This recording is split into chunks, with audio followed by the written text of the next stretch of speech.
زانوا صباح الموبايل كلمات الشاعر ابو علي القاسمي.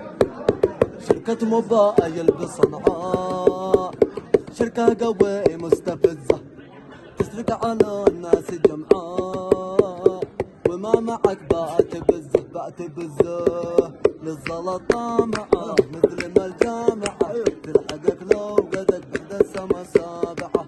سارقة داهية ماهرة بارعة تحسب انه معانا بنك او طابعة.